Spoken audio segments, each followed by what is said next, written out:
Saudara, Amerika Serikat dan Israel masih membombardir serangan ke sejumlah titik di kota Teheran, Iran. Sejumlah gedung jadi sasaran dan bangunan lainnya terdampak.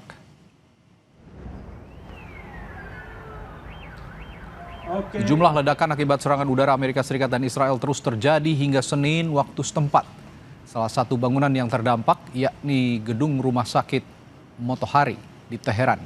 Kaca pecah dan peralatan medis rusak hingga sejumlah ruangan porak-poranda. Ini adalah rumah sakit kedua yang diserang Amerika Serikat dan Iran. Hingga Selasa, Palang Merah Iran mengungkap setidaknya ada 787 orang tewas sejak serangan Sabtu lalu.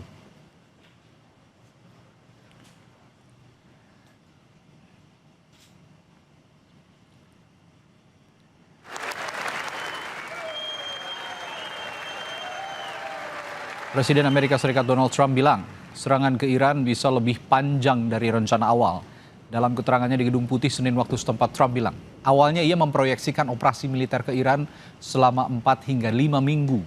Tapi ia memastikan militer AS siap untuk waktu serangan yang lebih lama. Trump juga mengungkap AS tengah melaksanakan operasi Epic Fury dan beberapa tujuan diantaranya untuk menghancurkan kemampuan rudal dan angkatan laut Iran.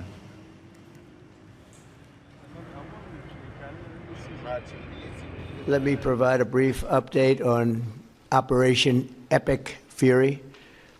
Today, the United States military continues to carry out large-scale combat operations in Iran to eliminate the grave threats posed to America by this terrible terrorist regime.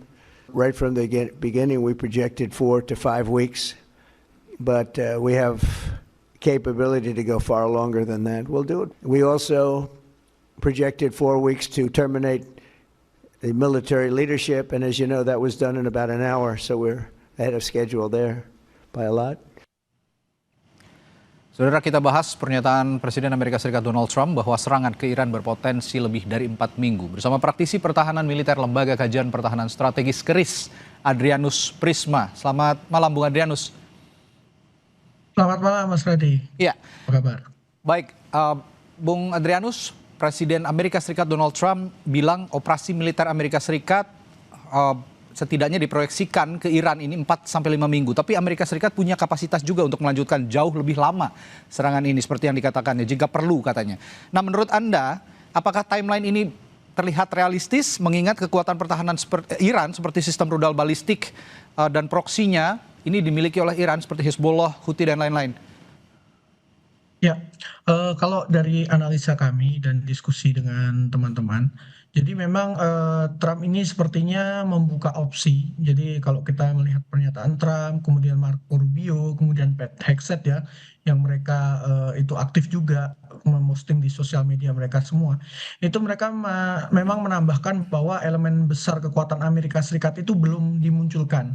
Jadi memang terbuka peluang untuk melakukan operasi darat. Nah, di sisi lain tentu saja ini akan membuka Pandora Box ya, karena selama ini kan Trump sendiri berjanji dia tidak akan menjadi presiden yang gemar perang. Tapi kalau dia sampai menerjunkan tentara di darat dengan skala besar, tentu saja akan menjadi hal yang baru. Dia mematahkan janjinya sendiri dan kira-kira nanti reaksi publik Amerika ini adalah hal yang menarik untuk kita tunggu, begitu. Oke. Nah, sebelum kita bahas lebih lanjut bagaimana Iran bertahan dan bagaimana Amerika Serikat dan sekutunya Israel juga menyerang begitu. Kondisi pertahanan Amerika Serikat, Israel dan Iran yang paling terkini, bagaimana sekarang? Ya, jadi kalau kita bisa lihat secara singkat ya, jadi memang Amerika Serikat itu menggunakan taktik sword and shield, yaitu menggunakan 2 kapal, yaitu USS Abraham Lincoln yang berada di Laut Arab, kemudian USS Gerald Ford yang diparkir di lepas pantai Israel sebagai shield-nya, dan juga dia menggunakan beberapa pangkalan udara di Israel sebagai pangkalan aju untuk melakukan serangan udara. Jadi memang kalau kita lihat pangkalan-pangkalan yang selama ini diserang oleh Iran sebagai serangan balasan itu memang beberapa minggu yang lalu itu sudah dievakuasi. Jadi memang sepertinya Amerika dan Israel sudah mempersiapkan diri untuk melakukan serangan di tengah negosiasi. Sedangkan Iran sendiri mereka memang lebih mengandalkan pada kemampuan tentara rudalnya, peluru kendalinya itu, yang memang dia mengandalkan kondisi geografis Iran yang sangat luas, jadi mereka tersebar-sebar dan memiliki komando dan pengendalian terpisah. Jadi tidak hanya mengandalkan sentralisasi di Teheran, begitu secara Hmm, kondisi pertahanan terkininya. oke. Nah, ada juga menarik dari pernyataan Donald Trump. Dia bilang bahwa Amerika Serikat sekarang ini sudah sustainability ahead of schedule, gitu ya, di hari-hari awal. Ya. Apa faktor utama yang membuat operasi ini bisa lebih cepat atau justru berlarut-larut melebihi 8 minggu seperti risiko eskalasi regional? Oke, mungkin kita bisa sedikit tarik ya, bahwa sebenarnya di awal itu mereka menyatakan bahwa, target utamanya adalah pergantian rezim. Jadi begitu mereka berhasil membunuh, mengasasinasi, pemimpin besar Iran, itu mereka mungkin merasa, mungkin target, yang mereka capai itu sudah tercapai gitu. Tapi Hmm, ternyata reaksi publik Iran itu tidak, segera turun ke jalan untuk menumbangkan, pemerintahan Iran. Jadi mungkin ini kenapa dia sebut, sekarang bergeser, dia ingin menetralisasi kemampuan angkatan laut Amerika supaya Selat Hormuz terbuka dan juga ingin menetralkan kemampuan Iran untuk memproduksi nuklir. Padahal kalau kita ingat tahun lalu mereka sudah menyatakan bahwa Iran sudah tidak mampu memproduksi nuklir. Jadi mungkin, secara milestone mereka itu menganggap sudah bisa, menumbangkan duluan dari sisi pemimpin besar Iran, tapi ternyata efek yang terjadi itu di luar harapan mereka. Begitu kalau oke. dari analisa kami. Bung Adrianus, ada analis yang mengatakan begini, Iran ini sekarang sedang bermain strategi tingkat tinggi begitu katanya. Dengan meluncurkan misil-misil roket-roket yang dalam tanda kutip tua begitu ya. Ini untuk menggempur pertahanan Amerika Serikat yang berada di kawasan Teluk dan juga Israel. Tapi sebenarnya Iran belum mengeluarkan kekuatan yang sesungguhnya.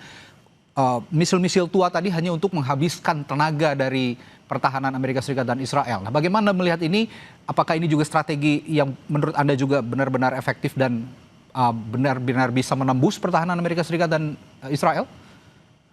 Ya, kalau dari analisa kami dan diskusi kami, di dalam lembaga kami, ini memang salah satu hal yang dapat kita amati ya, Hmm, bahwa memang strategi yang dilakukan tahun lalu, strategi saturasi itu masih sama dan hmm, juga mengeluarkan rudal-rudal yang tua dengan akurasi yang tidak terlalu tinggi. Kita masih belum melihat secara empirik rudal Fatah 1 apalagi Fatah 2 ya, yang memiliki kemampuan hipersonik itu belum digunakan. Mungkin hmm, memang, ini masih menggunakan taktik saturasi. Kenapa sepertinya taktik ini berhasil? Karena sudah ada pernyataan dari Amerika bahwa mereka akan berencana menggeser peluncur dan stok rudal Patriot dan THAAD dari Korea ke Timur Tengah, yang tentu oke. saja secara strategis ini mungkin akan berisiko untuk, Korea Selatan ya, yang menjadi sekutu Amerika kalau, rudalnya digeser ke Timur Tengah, begitu. Ya, kondisinya sekarang Iran sendiri kan telah membalas serangan ke target-target Amerika Serikat di kawasan ya, di Teluk, di kawasan Teluk termasuk sekutu-sekutunya. Anda sendiri menilai kemampuan pertahanan udara Iran seperti S-300, S-400 atau sistem domestik dalam menahan gelombang serangan lanjutan dari Amerika Serikat ini bagaimana? Ya, ini tentu saja hal yang, cukup menjadi perdebatan ya, Hmm, karena sampai saat ini kita masih harus mengakui bahwa Amerika dan Israel telah meraih, air superiority di kawasan Teheran terutama. Tetapi, kita juga tidak tahu apakah, dari sisi Iran itu masih menyimpan stockpile pertahanan udaranya atau memang, kemarin itu mereka sengaja membiarkan karena kita sering juga, setelah serangan dari Israel dan Amerika, itu pesawat-pesawat Iran itu masih terbang, oke. tapi ketika ada pesawat tempur dari, US dan dari Israel itu kita tidak melihatnya. Nah, ini kita masih Hmm, menjadi perdebatan yang cukup sengit, apakah ya. memang sudah dinetralkan atau masih disimpan untuk fase berkepanjangan dari perang ini lagi sendiri, begitu. Oke, sekarang saya coba bahas implikasi geopolitik dan regionalnya. Uh, Donald Trump menyatakan ada pernyataan yang terbuka gitu soal whatever it takes dan tidak menutup kemungkinan pasukan darat. Bagaimana ini mempengaruhi dinamika Timur Tengah, Bung Adrianus, termasuk juga peran Rusia dan Cina yang selama atau Tiongkok selama ini mendukung Iran juga kita ketahui. Ya, betul. Mungkin, saya akan sedikit, memisahkan sedikit ya. Kalau dari Timur Tengah tentu saja, efek dari serangan balik kemarin kita bisa lihat bahwa orang yang menjadi mediator itu diserang juga oleh Iran. Tapi Perdana Menteri Iran itu kan memohon maaf karena belajar dari perang 12 hari yang tahun lalu dilakukan. Jadi sekarang Iran itu sudah mulai memisahkan kodal atau komando dan pengendalian terhadap pasukan-pasukan rudalnya. Jadi ketika terjadi serangan terhadap Teheran dan tidak ada konfirmasi dari eh, komando induk mereka, mereka sudah memiliki list target yang harus diserang. Memang karena pangkalan-pangkalan Amerika itu ada di hampir seluruh negara Teluk. Jadi memang tidak terhindarkan mungkin salah satu langkah yang diambil adalah menyerang negara-negara Teluk tersebut dan kemudian menimbulkan kecaman. Tentu saja negara-negara yang diserang itu mereka mengecam balik ya. Jadi cuman di sisi lain kalau kami bisa menyimpulkan saat ini adalah kita menguji seberapa kuat pain tolerance Ya, atau dari pemerintah Israel dan pemerintah Amerika sendiri. Jadi memang di Timur Tengah kalau kita bilang saat ini satu-satunya yang masih mendukung lah secara tidak resmi adalah Lebanon karena di sana ada proksinya. Apalagi setelah pemerintahan Suriah sudah tumbang ya. Kemudian secara global tapi tentu saja masih ada negara-negara lain yang mengecam kejadian serangan Israel dan Amerika. Bahkan Sekjen PBB saja kan mengecam ya. begitu. Cuman memang reaksinya Cina dan Rusia ini kita masih tunggu. Apalagi kemarin kan pernyataan dari Perdana Menteri Iran adalah kami sudah siap menghadapi serangan ini tanpa membutuhkan bantuan siapapun. Nah mungkin Cina itu kalau sedikit analisa dari kami itu mungkin Cina itu baru akan bereaksi ketika efek dari kenaikan minyak dunia itu akan terasa begitu. Begitu kalau dari Oke. kami. Nah, masih implikasi geopolitik.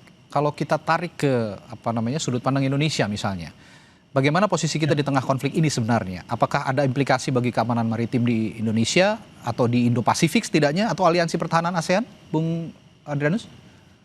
Ya, memang saat ini kita harus akui ya bahwa ASEAN ini masih memiliki PR sendiri. Jadi kami melihat belum ada respon bersama atau joint communique dari ASEAN terkait konflik ini. Tapi Indonesia tentu saja kita posisi pemerintah saat ini lagi kita bergabung pada Paris, tapi di sisi lain Iran juga negara sahabat kita.